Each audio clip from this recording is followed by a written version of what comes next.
You ask Tiger to solve. This deals with linear equations with one unknown. The final result is x equals 4. Let's solve it step by step. Group all constants on the right side of the equation. Subtract 3 from both sides.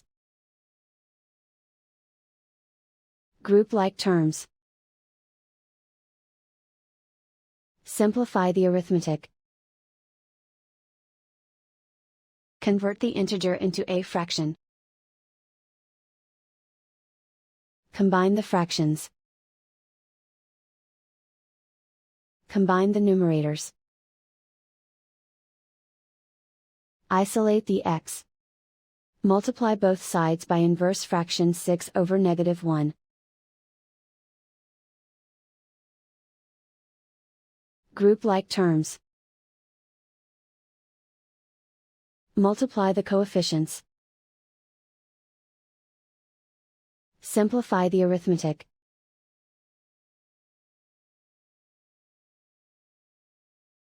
Multiply the fractions.